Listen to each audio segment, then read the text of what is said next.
안녕하세요. 나그네 교회 교우 여러분. 또 주 안에서 평안한 하루를 누리시기를 바랍니다. 오늘은 4월 20일 맥주인 성경 읽기표 그래서 전도서 7장을 읽어봅니다. 전도서 7장의 말씀은 좀 길어요. 29절까지 이어집니다. 간략하게 내용을 살피면서 긴 시간 되지 않는 범위 내에서 함께 말씀을 생각하는 시간을 갖겠습니다. 지혜자 우매한 자는 어떠한 자인가에 대한 대조가 나오는데 7장 1절부터 14절까지 계속 이어지는 말씀은 마치 잠언을 읽는 것 같습니다. 어떤 논증을 하기보다는 어떤 결론적인 사례를 놓고 이러하고 이러하다라는 식의 그 설명을 주는 그런 방식으로 되어졌습니다. 첫째 1절에 좋은 이름이 좋은 기름보다 낫다. 이 좋은 이름은 여기서 이름이라는 것은 단순히 이름이 아니고 그 사람이 어떤 사람인가, 마치 아담과 하와가 동물들이 이름을 지어주다 했을 때 그 동물들의 성격과 본질을 파악하듯이 좋은 이름이라는 것은 그 사람의 인격, 내면의 성품까지 다 포함해서 그분은 어떠한 사람이다 라는 평판을 다 합치는 말씀입니다. 그래서 그 평판, 좋은 평판과 그 평판에 합당한 됨됨이를 갖는 것이 좋은 이름, 이 세상에서 사람들이 갖고자 하는 재물과 같은 것이죠. 그런 것보다 낫고 이렇게 말씀합니다. 근데 죽는 날이 출산하는 것보다 낫다. 그 왜 그럴까요? 결국 이제 인생을 사는 동안에 헛되고 고난이 많기 때문에 차라리 죽는 날이 출생하는 것보다 낫다. 이렇게 말합니다. 실제로 염세적이라는 측면도 있지만 이 말은 뭐냐면 죽음에 이르렀을 때 깨닫는 바가 크고 사는 동안은 욕망에 이끌려 살다 보면 결국은 죽을 때에 얻는 교훈보다 못하다는 것이 되어지겠죠. 그래서 2절에 가면 초상집에 가는 것이 잔치보다 가는 것보다 나으니 모든 사람이 끝이 이와 같이 됩니다. 그러니까 죽음에 이르게 되어지면 사람이 지혜로워지고 내 인생이 어떠한가 하고 돌아볼 수 있는 여유와 명찰도 갖게 된다는 겁니다. 그래서 초상집에 가는 것이 잔치가 보다 낫다. 산자는 이것을 그의 마음에 둘지어다 그랬습니다. 사실 우리들도 장례를 치를 때 되어지면 복음의 은혜가 더욱더 마음에 와닿는 걸 느끼게 되어집니다. 슬픔이 웃음보다 나음은 얼굴에 근심하는 것이 마음에 유익하기 때문이라. 사람이 인생을 생각하고 진지하게 생각하는 가운데 넣는 슬픔 또는 인생에 슬픈 일이 있어서 겪는 슬픔은 인생을 생각하게 하는데 가볍게 웃는 웃음은 좀 경망스럽고 생각과 지혜가 없는 자처럼 흘러가기 때문에 그런 것이라고 말합니다. 지혜자의 마음은 초상집에 있으되 우매한 자의 마음은 혼인집에 있느니라. 우매한 자는 그저 먹고 즐기는 일에 관심을 두지만 지혜로운 자는 삶의 의미를 생각할 때 차라리 죽음의 끝이 있다. 이런 것을 생각하는 측면에서 초상집에 가서 지혜를 얻는다. 이렇게 말씀하죠. 지혜로운 사람의 책망을 듣는 것이 우매한 자의 노를 듣는 것보다 나으니라. 지혜로운 자가 주는 권변의 말씀은 우매한 자가 노래를 부르며 노래를 부르는 것보다 훨씬 더 쓰지만 달다는 거죠. 그러니까 지혜로운 자의 책망은 쓸 거 아니겠어요? 그러나 그것이 차라리 더 나은 것이라. 우매한 자들의 웃음소리는 손 밑에서 가시나무가 타는 소리 같으니 이것도 헛되다. 참 재밌는 표현이에요. 우매한 자의 웃음은 솥단지 밑에서 가시나무가 타는 소리 같다. 이 가시나무 타는 소리는 화력이 센 것 같지만 소리가 뭐 요란합니다. 요란하고 금방 사라져 버립니다. 그러니까 한번 소리를 막 내면서 그냥 불의 기세가 대단한 것처럼 하지만 이내 휙 사라져버리는 가시나무 타는 소리 같은 것이 우매한 자들의 웃음소리니 인생을 알지 못하는 저들이 웃고 깔깔대고 하지만 그 웃음소리가 그렇게 오래가지 못할 것이라. 인생에 참된 지혜가 못 된다는 거죠. 참된 지혜로 알 수 있는 인생의 참된 실상을 알지 못하는 자의 웃음이라는 것이 됩니다. 탐욕이 지혜자를 우매하게 하고 뇌물이 사람의 명철을 망하게 하느니라. 근데 그런 지혜자도 탐욕에 휩싸이면 그 지혜가 제대로 작용을 못합니다. 그게 우매한 거죠. 있으나 없는 것 같은 거예요. 사람이 뇌물은 탐욕과 맞물려 가죠. 그것이 사람의 명철을 망하게 한다. 이렇게 되어 있습니다. 여기 탐욕이 억압 또는 폭정 이런 것도 원문적인 해석에 더 가깝다고 그래요. 그러니까 사람이 어떤 환경적 억압이나 위축받는 일이 있으면 지혜롭게 판단하지 못하고 지혜가 이렇게 굴절된다는 뜻인데 우리 이제 개혁 개정성경에는 탐욕과 뇌물을 이렇게 조응해놨습니다. 뇌물이 사람의 명철을 마치듯 탐욕은 지혜를 없는 것과 같이 우매하게 만든다. 8절 일의 끝이 시작보다 낫고 참는 마음이 교만한 마음보다 나으니 모든 것이 끝이 좋아야 전체가 좋은 거 아니겠어요? 그러니까 일의 끝이 시작보다 낫다. 그리고 참는 마음이 교만한 마음보다 나으니 일의 끝이 시작보다 나으려면 꾸준한 인내가 필요합니다. 참는 마음으로 지속하지 않으면 일의 끝이 처음보다 나을 수가 없죠. 그러니까 참는 마음은 교만한 마음보다 나으니 교만하면 시작은 좋아도 나중에 망쳐지게 됩니다. 그러니 참는 마음이 있어야 되는데 따라서 구절에 권면하기는 급한 마음으로 노를 바라지 말라고 말씀합니다. 노를 급하게 하면 일의 끝이 시작보다 나을 수가 없는 것이죠. 그래서 우매한 자들의 품에 머무르고 만다. 어리석게 된다는 것이죠. 옛날이 오늘보다 나은 것이 어찌면 하지 말라. 이렇게 묻는 것은 지혜가 아니니라. 옛날이 오늘보다 더 낫다라는 것은 과거를 돌아보며 과거가 더 좋았어, 과거가 더 좋았어 이렇게 말하면 지혜가 아니고 지혜는 현재의 문제를 바라보면서 미래의 일까지 이끌어가는 것. 그거를 미래의 예측을 하고 현재 일을 해결하는 게 지혜인데 따라서 과거를 보고 이렇게 현재를 탓하는 정도라는 것은 지혜가 아니라 어리석은 자도 다시 할 수 있는 것이죠. 도움이 별로 안 되는 것이라는 것입니다. 11절 지혜는 유산같이 아름답고 햇빛을 보는 자는 유익이 되도다. 이 지혜의 가치를 얘기합니다. 지혜는 유산보다 많은 재물이 있는 사람은 얼마나 그것에 힘을 얻겠어요.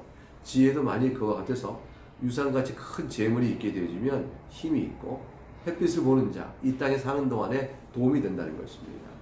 12절 지혜의 그늘 아래 있으면 돈의 그늘 아래 있음과 같으나 그러니까 유산보다 더 재물이 많으면 좋잖아요. 그런 사람들이 그 재물의 그늘 아래서 사람이 문제를 해결하고 평안할 수 있듯이 지혜의 그늘 아래 있음도 그러하다.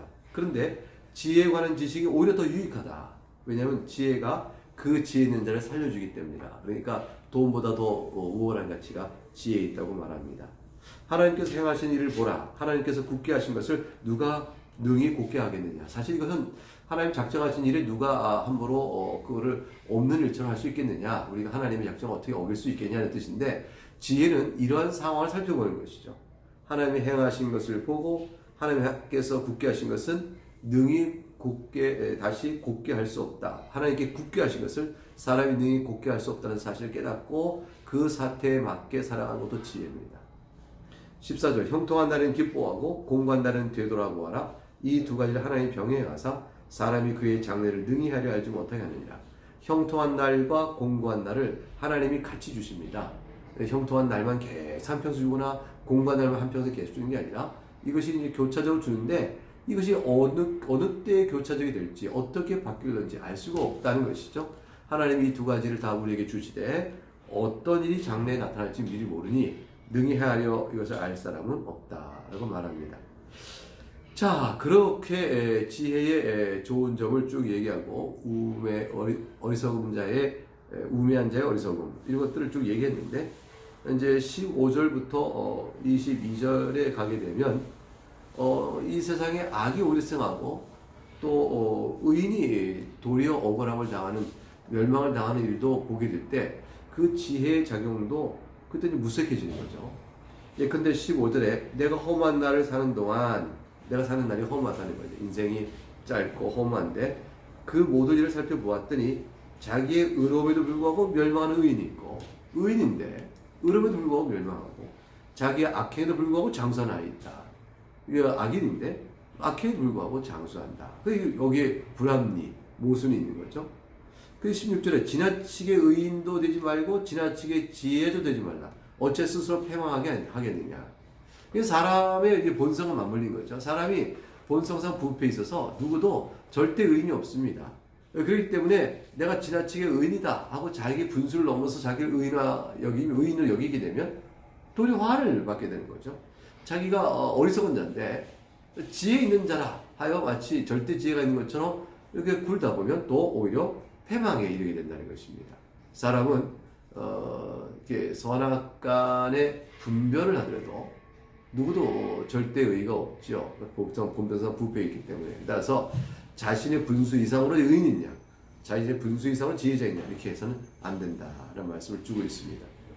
지나치게 악인이 되지 말고 17절 지나치게 우매한 자도 되지 말라. 어찌하여 기한 전에 죽으려 하느냐. 사람 마음에 선한 양심의 소리가 있는 것을 무시하고 악으로 치닫지 말고 사람 안에 지혜를 바라보는 관점이 있음에도 불구하고 그거를 무시하고 우매자가 되지 마라. 너는 이것도 잡으며 저것도 네 손을 놓지 않는 것이 좋으니 하나님을 경외하는 자는 이 모든 일에서 벗어날 것이다. 두 개를 다 붙잡아라. 19절 지혜가 지혜자를 성에 있는 10명의 권력자보다 더 능력 있게 하느니라. 지혜의 우월성입니다. 선을 행하고 전혀 범죄하지 아니하는 의인은 세상에 없기 때문에 지혜가 필요하다. 또한 사람들이 하는 모든 말에 네 마음을 두지 말라. 그리하면 네 종이 너를 저주하는 것을 듣지 아니하리라. 사람들의 평판과 거기에 끌려다니지 말고 분별을 하여 너도 가끔 사람을 저주했다고 네 마음도 알고 있으니 사람들이 흠을 잡을 때 나 또한 그러하였으니 세상은 그렇지 라는 마음으로 가져라는 것이죠. 급하여지거나 마음이 격동케 되거나 어리석은 일을 하지 말 것을 가르칩니다. 23절부터 29절 마지막 단락부분이 이렇습니다. 네가 이 모든 것을 지혜로 시험하여 스스로 이르기를 내가 지혜자가 되려왔으나 지혜가 나를 멀리하였도다. 그럼 결국 사람이 지혜를 좀 아는 것이 가장 낫겠다. 인생 중에 의미와 허물을 극복하고 의미를 찾고 그러는 일을 위해서는 지혜가 제일 낫겠다 싶어 지혜를 구하는데 지혜가 나를 멀리했다고 합니다. 이미 있는 것은 멀고 또 깊고 깊도다. 능히 누가 통달하겠느냐 이렇게 말씀합니다. 사실 사람의 지혜의 한계죠. 사람이 애를 쓰고 노력해도 알 수 있는 일에 한계가 있다는 사실을 뼈저리 느끼고 지혜로 궁극적인 것을 알아갈 길은 없구나 탄식합니다. 내가 돌이켜 전심으로 지혜와 명철을 살피고 연구하여 악한 것이 얼마나 어리석은 것이요 어리석은 것은 얼마나 미친 것인 줄을 알고자 했더니 지혜 자체를 내가 다 할 수 없으니 이제는 내가 그냥 지혜가 없는 자의 결과가 어떤지만 좀 알아보겠다. 그래서 이제 악한 것은 얼마나 어리석은지 어리석은 것은 얼마나 미친 것인지 이렇게 결과적인 측면에서 그것이 어떠한지를 좀 알아보고 악의 결과와 영향력만 좀 알아보자 하였더니 알아낸 것이 26절 마음은 올무와 금을 갖고 손은 포승 같은 여인 이게 음녀입니다. 음녀가 마음은 올무와 금을 갖다 사람을 탁 올무에 걸리게 하고 꾀를 내는 거죠. 그리고 손은 포승 같아서 딱 사람 묶어버려서 꼼짝달싹 못하게 하는 그런 음녀 같은 여인이 사망보다 더 쓰다는 사실을 내가 알아내었다. 그러니까 악인과 어리석음과 이 모든 일 속의 관계에 대하여 마치 그 어리석음과 악인과 미친 것은요 음녀가 사람을 탁 이렇게 묶어버려서 그 인생을 망치게 하거나 그 한 사람의 지혜자를 어리석게 만드는 것처럼 그렇게 강한 힘으로 밀어낸 것이 역사한다는 것입니다. 그러면 내가 하나님을 기쁘게 하는 자는 그 여인을 피하려니와 죄인은 그 여인에게 붙잡히리라. 그러니까 사람이 악에 붙들리고 또 미련함에 붙들린 것이 무엇이냐? 하나님을 기쁘게 하는 자는 그걸 피할 수 있는데 하나님을 기쁘지 못한 자는 거기에 얽매인다는 말씀을 합니다. 27절 전도자가 이르되 보라 내가 낱낱이 살펴 그 이치를 연구하여 이것을 깨달았나. 무엇을 깨달았을까요? 28절 내 마음이 계속 찾아왔으나 아직도 찾지 못한 것 이것을 하나님이 깨달았다는 거예요. 그럼 안 거네요. 1000사람 가운데 한 사람을 내가 찾았으나 이 모든 사람들 중에서 여자는 한 사람도 찾지 못하였느니라. 남자 중에 1000명 중에 남자 한 남자를 찾았는데 1000명 중에 한 여자는 한 명도 못 찾았다. 이 말씀은 좀 어려워요. 근데 솔로몬 입장에서 보게 되면 지금 이런 얘기입니다. 내가 전도자가 이르되 내가 낱낱이 살펴 이렇게 마음의 지혜와 명철을 살펴 이것이 다 뭐냐 악한 것이 무엇이냐 얼마나 어리석은 거냐 이런 것 자체를 내가 살펴 이치를 연구할 때 내가 한 가지 한 사람에게서 답을 찾았다는 거죠. 그 사람에게 가게 되면 알 수 있는 한 답을 찾았다. 그겁니다. 그런데 모든 사람 중에서 한 여자 중에서는 그 답을 찾지 못했다. 그럼 이제 이거를 이제 주석가들이 여러 가지 풀어가고 공부하는 답을 썩 못 내립니다.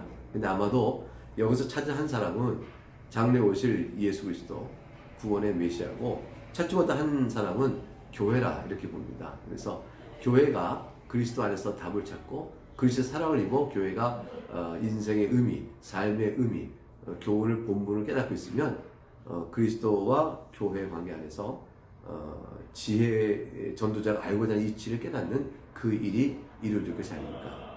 그런 맥락에서 그렇게 적용해 봅니다.